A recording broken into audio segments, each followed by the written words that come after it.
Yeah. That might be the new intro. So we've watched Die Hard. And we have some thoughts. At least I do. I mean, I have some thoughts too. I think I mentioned part of it in my little recap after we watched it, but I can kind of go back into that. But if you'd like to start. Oh, yeah. So, the age-old question. The age-old question since 1988.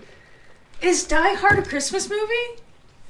As you can tell, it's almost Christmas time, based on what I look like. And I mean, I have some. Callie, listen to our podcast. Yeah, I don't know. We all still have our socks. We hope you do too. Yeah. And if you don't... That's okay. No, it's not. Oh. So anyway. So we watched Die Hard to determine if it was a Christmas movie. We had our little Siri trying to talk to us. That was terrifying. So we had, hearing noises. We had our little spreadsheet that had, some Christmas themes on it and stuff, and some things to check off to see if it was a Christmas movie. And by the end of the movie, we were like, yeah, there's a fair amount of Christmas elements in it. And I wanted to go a little deeper, see the making behind the movie. Look into that a little bit. So I'm going to go into some boring stuff. Some cinephiles will get it. You can't talk about a movie without talking about the whole movie. So Die Hard was released in July of 1988. Okay, see, this changes so many things. Like, well, you really got to do your research. Yep. July? July 15th, Christmas in July? Yeah. Crazy. Yeah. So, that being said, a lot of people are like, well, it was released in July, so it's not a Christmas movie. Okay, but, like, this whole... Okay, so my take on it, just to put my 2 cents in for 2 seconds, I think it's a Christmas movie because why did they involve the Christmas element in this movie if it wasn't a Christmas... Like, we can dive into that after, but that's my thoughts. It's a Christmas movie. And, but also, It's a Wonderful Life came out in July. I didn't know that. Okay. I thought that was, no pun intended, a Die Hard Christmas movie. Yeah. That was just, it came out during Christmas. No, that came out in July. Okay. When did Frozen come out? Did Frozen come out? November, I believe, the original Frozen came out. All right. Like, I'm thinking, like, Christmas movies. Like, did they all come out then? Right, because there was another one. I forget which one it was, but there was another one that was released in July. But anywho, I'm getting you off topic again. So, it was directed by John McTiernan. Okay. That will come back. Okay. And the writers were Roderick Thorpe. Not my Roderick. Heffley? Yeah. I love that you remember the last name. Of course I do. I read all of those books. Jeb Stewart. Jeb. Another Jebediah. Jebediah Jeremiah. And Stephen E. D'Souza. Okay. And it starred Bruce Willis as John McClane, Alan Rickman as Hans Gruber, and Bonnie Bedelia as Holly Gennaro McClane. I thought you were going to say Holly Generic. That too. That's my mother. She looked like generic 80s. Generic 80s Holly. Yeah. So, we'll start with our actors. Bruce Willis is in no other Christmas movies. Okay. And, except for Hudson Hawk, which is not a Christmas movie, allegedly, but it has a brief Christmas scene. So, in the same vein, yeah, we have to deduce if that is. Or Bruce Willis movies, Christmas movies. Did I tell you that Bruce Willis was in my hometown and he filmed a movie there? No. Yeah, that's for another story. I won't dox myself, but... So, Alan Rickman was in Love Actually. Did you know that? He was the main fucking character in Love Actually. I've seen Love Actually, and I guess I never put two and two together. I have seen Love it. Actually. I saw it years ago, though. So. And it came out in 2003. I'm like, not that Alan Rickman was old, no, but I really thought, like, he was, like, his prime was, like, not to say the 80s, but... I mean, late 80s, early 90s. Yeah, I would say so. I feel like I don't remember Love Actually because I watched it when I was like 14. So yeah. I just know the Bob's Burgers episode. Yeah, Bob Actually. And Bonnie Bedelia is in a buttload of Christmas movies, and she actually starred in some. Okay. Some like Christmas of Joy or something, and she was the main character named Joy. Oh, okay. All right. Okay, Joy. So 2/3 of the actors have experience in Christmas movies. So who's to say Die Hard just isn't one of those? But wait, our directors and writers. John McTiernan, the director, has directed other films from the 80s and 90s. All action films. And there was one about roller skates and, like, action heroes or something. Okay. I don't know. Very 80s. But very 80s movies. And, on his long line of credits, not once does he appear on a Christmas movie. Well, he appears on Die Hard. Well, yeah. Because you look up these people, and you look up, did they do any Christmas movies? And it comes up with Die Hard. And I'm like, that's not what I'm looking for. Right. Like, I know that they did Die Hard. So the other 3 writers had a long list of credits, and Roderick was actually the guy who wrote the original story, The Detective, which was what Die Hard was based off of. Right. And he had a hand in writing the actual screenplay. But none of the other writers appear on traditional Christmas movies. So, with a repertoire of action films and no Christmas movies, it's tough to say that it was intentionally a Christmas movie. Or maybe it was an attempt at a Christmas movie by people who have never made one before? Or maybe seen one? 'Cause, like, right? Maybe they just had weird Christmases growing up. This is true. Christmas it could be, right? Because, right? It's all subjective. It really is. Yeah. But will we never ever know their intention? Yeah. Should we interview them? We cut to an interview with them, actually, you guys. Just kidding, but... It's already been done. What? By the American Film Institute? No, but we interviewed them. Yes. Yes, we should. So... John McTiernan responded to the debate in 2020. And, which is fucking, what? Crazy. 32 years after the movie was released? Yeah. That's crazy. Yeah. So, apparently, in a video made by the American Film Institute, he explained that their intention was not to make a Christmas movie. It just happened to be the setting. That they were like, But they filmed it in July. It just happened to be. Is that in the book? Like in the book, is Christmas a thing in the book? Because if not, and they decided to throw that in just for the movie, it's a Christmas movie. No, you're right. If it's not in the book, or if it's in the book, then they can kind of be like, well, we just like it was the setting, like. Yeah. So I'm gonna quickly Google that while you talk about that. Yeah, because I need to know. Yeah. The original was called The Detective. The Detective. So, their intention was not to make a Christmas movie. But, John McTiernan said that he drew inspiration from It's a Wonderful Life. Oh. Where so, you know when... What the fuck is the main character's name? I don't remember. It's something stupid. So it says the film adaptation of this book is actually a movie called The Detective. What? With Frank Sinatra. Frank Sinatra screams Christmas to me, so... That's true, you're right. I mean, so it's a Christmas movie. It's a Christmas, but I'm just trying to find all this. According to IMDb.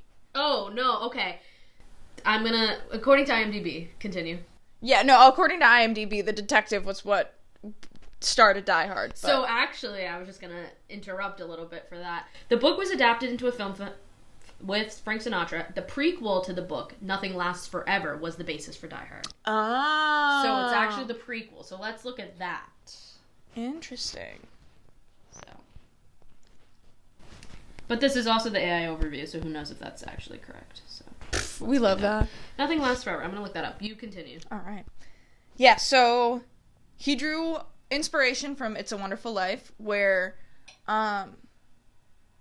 his last name is Bailey in the movie. So Nothing Lasts Forever is by Roderick Thorpe, is a famous bias movie for Die Hard, blah blah, featuring Joe. It's the exact story. Christmas Party. Oh Christmas shit! Christmas Party and all. It's the exact story. Interesting. So I think it is like it's a Christmas story. Like they wouldn't have put that in the book if it wasn't supposed to be. Like, right. Are we turning into English teachers? The curtain was blue because they were sad. The motifs. Yes, the themes. You have to read between the lines, children. Because, like I said, in my opinion, if it was not a Christmas movie, they could have just gotten rid of that entire plot. There was no need for any of that because it does not...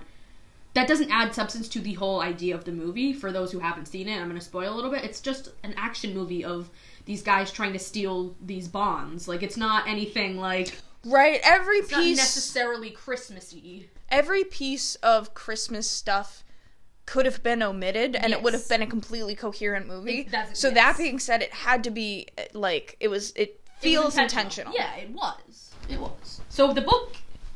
Alright. So the book had it. So, the main character from It's a Wonderful Life, he goes and he's like, I wish I was never born! And then he's not born. And he goes back to the town, and it turns from Bedford Falls to Pottersville.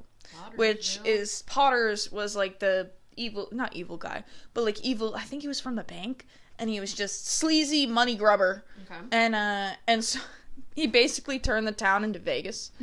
And it was just strip clubs and like shitty alleys and stuff. And apparently John McTiernan took that as a metaphor for rampant capitalism. I can't argue with that. Yeah, I mean, hey.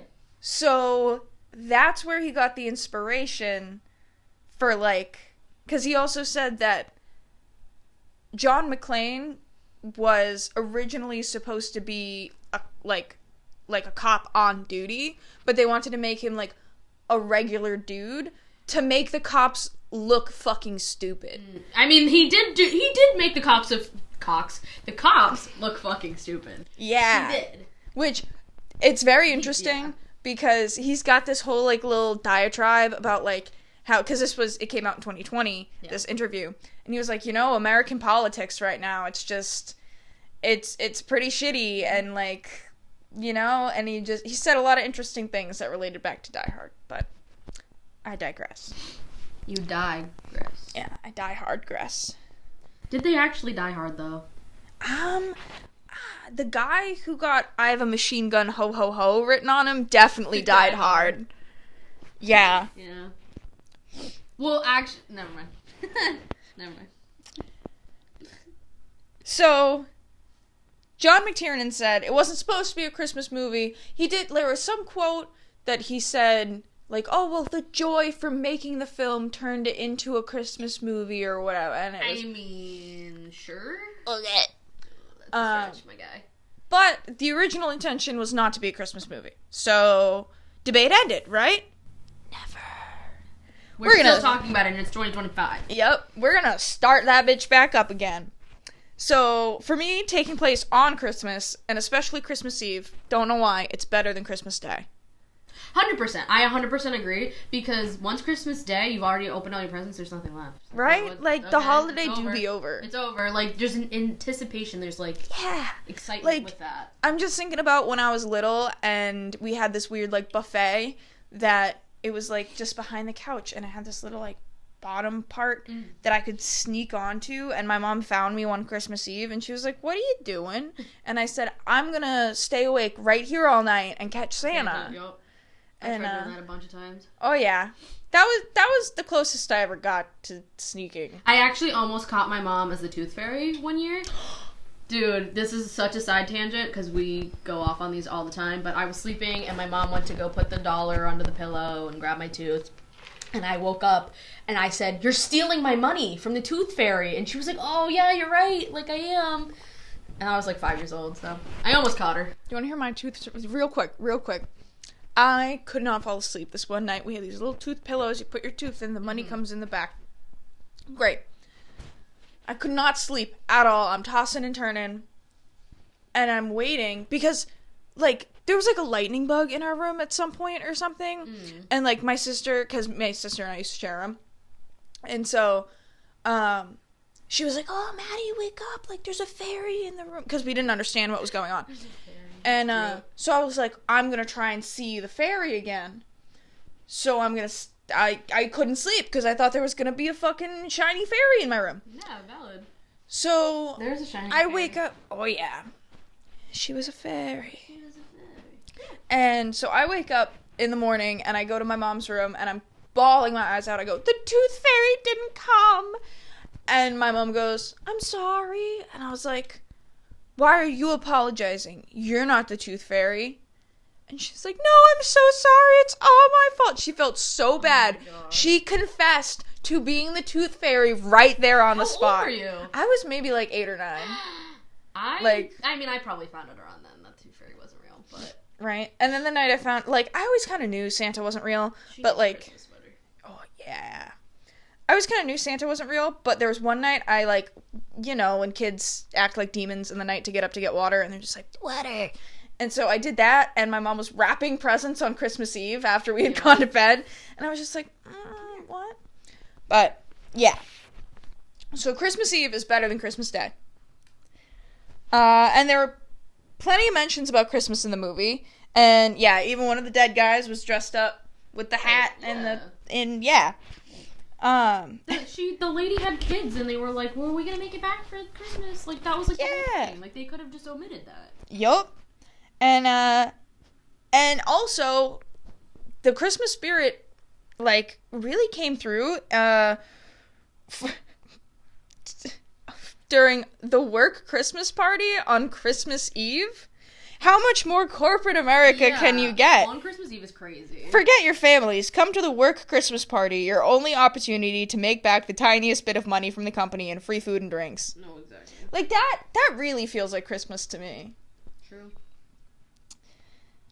These days, there are actually plenty of action Christmas movies as well. There's ones called, like, Violent Night and stuff. Like, it's crazy how many... I mean, there is, like, horror movies. Isn't Krampus? Yeah, Krampus. Yeah. And, there's, like, horror movies with Christmas. Right, there are definitely more of them. But, yeah. I look up, like, action Christmas movies, thinking, like, oh, it'll give me 5 that I can list or whatever. And then the first thing was, like, Hollywood Reporter. The top 20 action Christmas movies ranked, and I'm like, how many are there? Yeah. And there are plenty of Christmas action movies, and there are no arguments about those being Christmas movies. So why is Die Hard the one everyone is harping on? Right? I mean, I do. It leaves some Christmas spirit to be desired. I agree. It's definitely not, like, a classic Christmas movie. Right? But overall, though, I think it's a Christmas movie. Agreed. Because even if it wasn't the intention, I think the fact that it's a debate is telling enough. People find Christmas joy in the little moments on screen, maybe because that's how it works in life sometimes. Bad luck or hostage situations, don't care what day it is, and Christmas is fair game. But you still have to find the Christmas moments between the chaos. Maybe Die Hard isn't the most Christmassy movie, but it still is one. Maybe Christmas was... Hello? Oh. Hello. Alright, Get some of that on the mic. Maybe Christmas was what we found in the end. Right? Christmas was the gunshots along the way. Exactly. Hello. That being said, I want to watch more Alan Rickman stuff. Yeah, he's like him, pretty solid. Yeah. Not Harry Potter, though. No, never Harry Potter. Which is kind of a fat L, because the movies, like, although they sucked, they didn't, like, suck. There are a couple good ones. I've never seen Harry Potter. I've never seen any of it. I've never read the books. I've seen the first 10 minutes of Harry Potter, like, when they get on the platform, and that's it. That's literally... Yeah. No, now I'm thinking about it, and I'm like, there are clips from Harry Potter that are sentimental to me because I remember watching them. But, like, I don't think I could sit down and watch a whole movie. Unless you told me they were, like, a cinematic masterpiece, like, just to watch it for that aspect of it, maybe. Right. Like, are they even, like, that good, like... I mean, in that regard? Not really. Exactly. I think the only one that I thoroughly appreciated was the second book. Because, I mean, I used to watch that movie. It was the only VHS movie we had, and my dad had a little tiny television he installed in his van. Okay. So we would play that VHS if we went on long car rides. So that's the one with the giant snake. Mm. And that isn't... Severus Snake or whatever. That's... Snake? I don't know. Severus Snape is Alan Rickman. Okay, yeah, okay. But it's called a basilisk. And, like, long story short... Because, like, the whole... Stop attacking my mic, please. The main plot is, like, layman's Harry Potter, if you don't want to support J.K. Poopling. The The main synopsis is there's a guy from high school in the 50s, maybe the 80s. No, because it takes place in the 90s. So there's a guy from the 50s that is really grumpy because he doesn't fit in well with school. And so he's like, you know what, I'm a fucking wizard. I'm going to use my powers for bad stuff. And then he does, and he gets a lot of followers and stuff. And then he changes his name. And then and now no one will say his name because it's bad luck. And I said his name. Uh-oh. No, you did. What are you talking about? But basically, he wanted to be immortal, I guess. So he took his soul and split it into 7 pieces and put it in inanimate put it in just anything that he wanted to. Okay. So one of these things is a book. Yep. I feel like I knew about that. That's the second the movie. Sorcerer's Stone, there's like all the Sorcerer's Stone is like a bunch of when they introduce his quest for immortality. See, this is too many things. I can't keep up. So, basically, from the second book to the last, it's like, we gotta find the pieces of Voldemort and destroy him so he'll die. And there's so many pages. That could be summed up in 3 sentences. Yeah. I can't. And then also, we could tell. So first of all, just my fucking 2 cents about Harry Potter, because I have to go out. It's not even a good fucking storyline, because it's all fucking, like, straight white British kids who have fucking way too much going for them, and, like, there's no fucking... It's so boring. Yeah, there's no, like, thing that they have to, like, overcome. Yeah, it's just like, oh, man, big bad guy in the school. Sounds like America these days. Fucking... Oh, yeah. I know what you mean, yeah. So, that being said, it's not even, like, an exciting storyline that you can, like, attach to the characters or whatever. But we could all tell J.K. Rowling's standpoint on her current goals in politics. Yeah. Because when Voldemort, his name in school was Tom Riddle. And then he changed his name to Voldemort because he wanted to be more scary. And then for the rest of the book, like, I'm pretty sure, like, he was, like, bullied in high school and stuff, and that's why he's so, like, grumpy and stuff. So he changes his name. For the rest of the book, everyone in that fucking school refers to him as Tom. So obviously she doesn't respect chosen names. True. Voldemort was just a queer kid who was bullied. Yeah. And then I remember my sister saying something about, like, how it was illegal in, like, the 90s when Harry Potter was written to write about gay people. Yeah. And, like, I need to look into that, because I'm like, was it illegal to write about gay people in the 90s? Like, that's so stupid. Right? I'm like, but I also, I can't put it past anyone. Where, like... We're already reverting back, unfortunately. Yeah. So, anyway, Die Hard's a Christmas movie. Yeah. That's where this was going. Well, because I was also on the Harry Potter train, because you look up, what other Christmas movies are Alan Rickman in, and it's, Harry Potter has Christmas scenes, and I'm like, are those Christmas movies? Because a significant portion of those movies happen over Christmas. I mean, I wouldn't put it past J.K. Rowling to only talk about Christmas, though, too, so... This is true. So, yeah. Yeah, not a single kid celebrates Hanukkah. No, I'm not allowed. You can't have a Hanukkah bush. What are you talking about? Yeah. Yeah. Anyway. No candles allowed in the dormitories. Exactly. No. So. Just frogs. Just frogs. No Hanukkah frogs. G in frogs stand for gay. Yeah, true. She's up. She's sleeping. Oh yeah, she's enjoying her time on the pod. Hey, on the dump. Sniffy sniff. Yeah, do we want to take a look at our chart and just do the on that real quick? Right, we can talk about that for a second. Themes. So we got hope and miracles were our 2 themes. So that's 10 points altogether. And then setting, Christmas season is 3 points, 13. plus 5 is 18 for Christmas Eve. Plus 8, what did I just say? 18 plus 8 would be 26? Yes. For Christmas decorations and Christmas music, 4 points apiece. And then references, they referenced Santa, so 5 points. So that's 31. And then presents, which was 3 points. 34.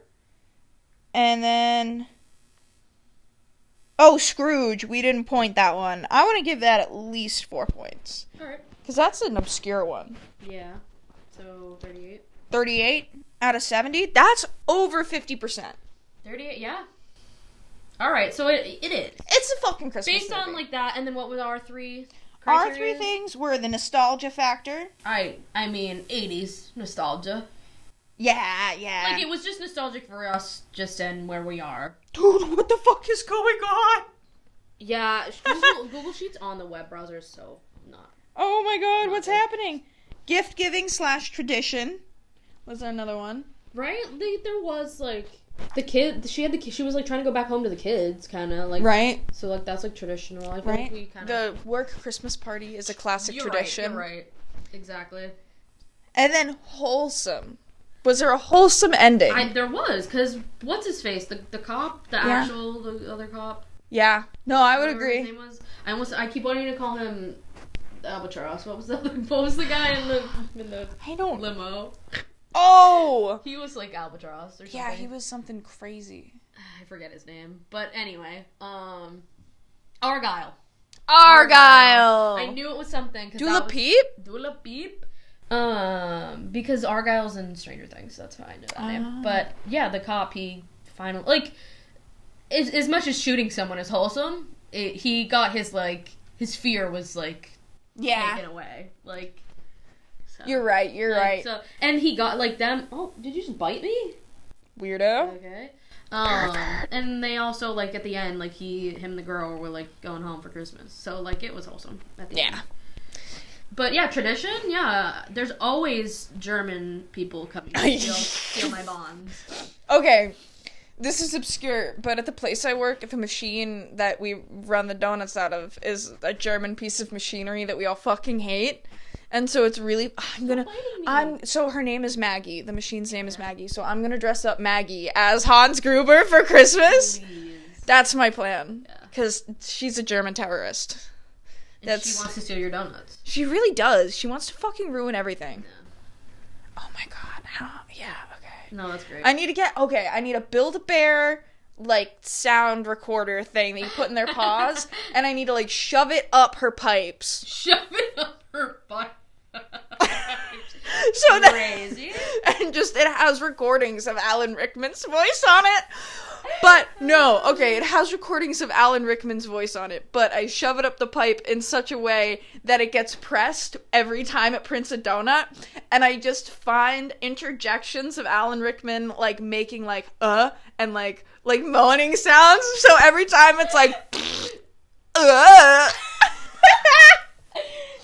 Oh my god, so are you Bruce Willis? Yes. Alright. Okay, next Bruce Willis movie we have to watch is Armageddon. Alright, I haven't seen it. Dude, there is Surrogates, okay? I kind of doxed myself here, but if you've seen Surrogates, it was filmed in my hometown. It's Bruce Willis, so we have to watch that. Alright. Bruce Willis is a surrogate? Yeah. Cool, He is, cool. yeah.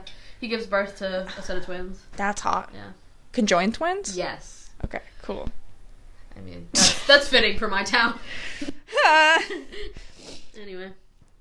Yeah. So Die Hard is a Christmas movie. Conclusion. Oh, I had 2 crazy things. Hold on, let me grab my phone. Alright. I had 2 really random crazy things. I put them in my notes app because I knew that they were important. Okay. First things first. Okay, first, this was written like a month and a half ago. Mm-hmm. Why isn't bestiality called pet Ophelia? This is not anything to do with... No, it has nothing to do. Oh, okay, it's completely random. Okay. I mean... You were there when I wrote that. I don't remember. We came up with this together. Did we? I don't remember. But yeah, why isn't it called Pet Ophelia? I mean, you're right. Follow up. You know Matthew Lillard? Yes, of course. So Love that man. he's known for his horror movies. And what's Scooby-Doo is really horrific. Oh yeah. Yeah. Well, Scream. You know. Yeah. So Five Nights at Freddy's. that's exactly where I was fucking going. Yo. So I was like, okay, because I saw an interview with him that, like, he's the murderer or whatever, and I'm like, okay, but, like, what character does he play? Because... Does he not play Freddy? No! I don't know any of the fucking... So, okay, real quick, the lore behind Five Nights at Freddy's is there is this Chuck E. Cheese-esque establishment that basically the animatronics come alive and they will take kids and shove them into the other animatronic suits. Okay. So these murderous animatronics are actually kids. Oh, okay. I'm getting that, because I've seen, like, videos of people, like, playing it, and I've like, tried to play it myself. Yeah, so there's actually a shitload of lore that there's this purple guy that he was in charge of, like, the missing kid incident or whatever, that, like, 5 kids went missing, and then that's when all the animatronics started up, and so he was, like, the start of this whole thing. I always knew him as Purple Guy, because he's just a purple, like, little pixel guy, and he only shows up in minigames in the game. And so it's kind of like, oh, this guy's weird. But that's who Matthew Lillard plays. Oh. So I don't know how they work him into the story, because he's literally the only time he shows up in the game is during the like 8-pixel minigames. Isn't the other guy from Josh Hutcherson? Well, Josh Hutcherson's in it too. I do know that. I do know that. Yeah. I do know that. No, the guy from I'm gonna like make myself sound so stupid, but he's from like 80s. Like, he did like Ghostface or whatever, but he was like also in Riverdale. Like, that's where I'm making myself sound yes, stupid. that sounds Steve familiar. Aldridge or whatever his fucking yes. name is. I think I didn't know how to say his name, so yeah, he's in it too. Yeah. I knew there was like some classic.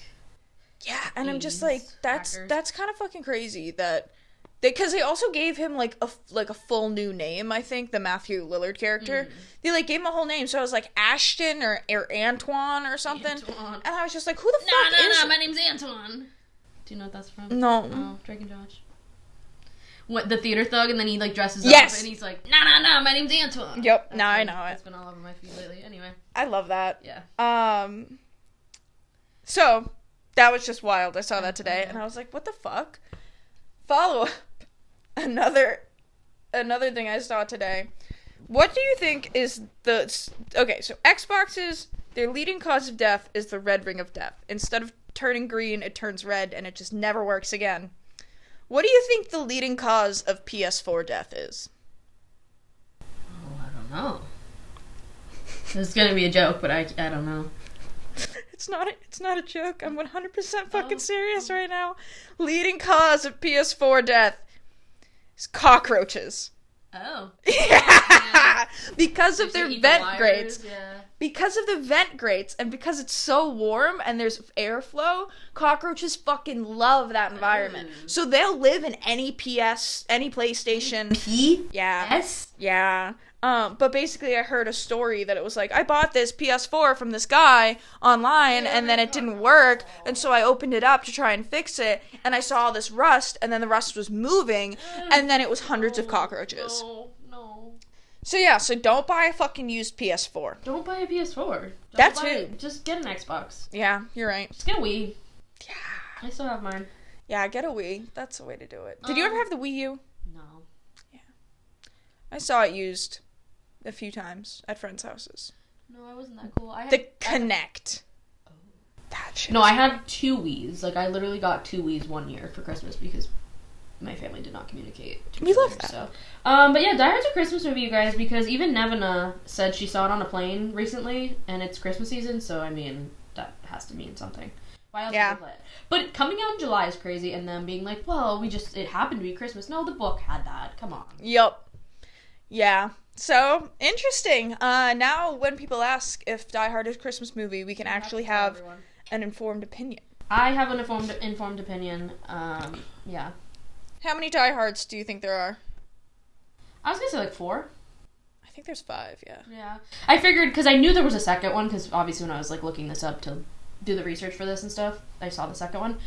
But is it just now because is the detective one the second one for Die Hard? Because technically the prequel for the detective is technically Die Hard. Right, that's a good question. So, now, are we watching all the Die Hard series now? Yes, because I think, The second one is called Die Hard with a Vengeance. Die Harder? They never use that. Oh, come on. No, literally. Marketing genius right here. Die Harder. Yeah, no. I bet that they didn't want to use harder. Probably. But, like, it's the 80s. Right, it's the 80s. Everything's hard. Yeah. Maybe because the AIDS epidemic, they didn't want to upset anybody. Yeah? I'm just kidding, I don't know. Yeah. Anyway. You can't get up, ever. No, I live here now. She really loafed out, man. Oh, she got comfy. What a little weirdo. Yeah. She never cuddles with me like this until I put her in her sweater. Because she's like, help me, I don't want to wear this, but it's cold. It do be cold. You need to sniff it? You're going to listen to this later and it's going to be right in the fucking thing. With her deviated septum? No, exactly. You know what I just realized? Yes. Both of us have door injuries. Yeah? Yeah, we were both whacked with a door real good. Yeah, her poor head. She was flattened by a door. Sorry, girl. You still move. You still work. You still purr. Yeah. That was my college essay. You still purr? Yeah. What? Yeah. What No, it was a whole thing, but I was like, man, I've been through some trauma in my life. But I still purr? But no, you're making it weird. But I was like, if my cat can, because I said, like, my cat Mr. Kitty was found under a bush in Pennsylvania. Okay. And so I was like, if he can see all that shit and still purr, I can too. Okay. So it was wholesome, and I got into college with it, so it obviously wasn't creepy. About my dead grandfather, so yeah, that checks out. So that's how you do most things. This is how that school. I'm not going to dox ourselves, but that's how that school got us in there. So crazy.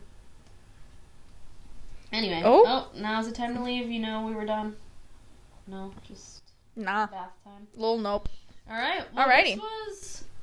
This was the dumpster, our first episode on the Patreon. Thanks for subscribing. Thanks for watching. I thought this was going on the main one, and then the commentary was going on the Patreon. Oh, we can. Doesn't matter. We'll see which one pans out. Yeah, we'll figure it out once we're in post. Right. Well, either way, you watched this, so thanks. Yeah, it got watched. That's pretty cool. Thanks for the stats. We'll see you on our Spotify Wrapped for Creators last year. I said, do not fret. You must have us on your Spotify Wrapped. Yes, and I told Austin that we saw his Marvel podcast. Oh, yeah. And he was like, I was like, we saw a Marvel podcast. He goes, that's me. I said, I knew it. Yeah. I knew it. JBB being the top listener, I was like, yeah, that's obviously us. Womp womp. Yeah. Yeah. Anyway. Thanks.